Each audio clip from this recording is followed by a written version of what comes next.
जय हिंद। मैं आशीष आप सभी को स्वतंत्रता दिवस की हार्दिक शुभकामनाएं। कहते हैं कहने को जो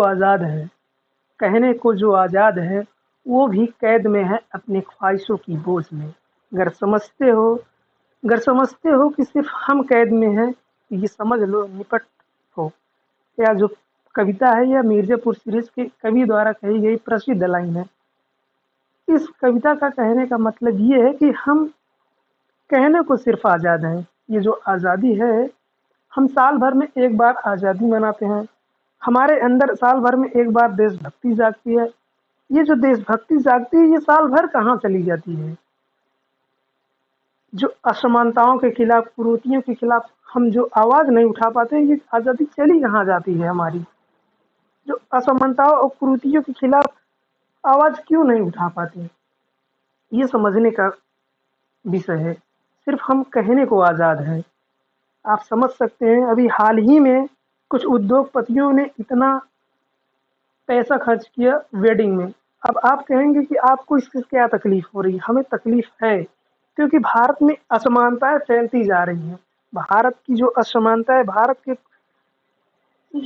के सभी संपत्तियों पर कुछ परसेंट लोगों का हिस्सा होता जा रहा है, इसलिए हमें समस्या है। अगर आपको नहीं हो रही है तो ये समझ लो कि आप निपट वही जो तो आप समझने का प्रयास कीजिए। आपके सामने एक ग्राफ है, ये है ग्राफ, ये असमानता का ग्राफ है, समानता का ग्राफ है। ये समझिए, ये जो भारत के आप समझ सकते हैं कि भारत के 3 ऐसे व्यक्ति हैं जो सिंगापुर की जीडीपी से उनकी सबसे ज़्यादा इनकम है। सिंगापुर की जीडीपी से ज़्यादा उनकी इनकम है। आप समझ सकते हैं, 3 ऐसे व्यक्ति हैं। वो व्यक्ति कौन है वो आप समझ सकते हैं, जानते हैं।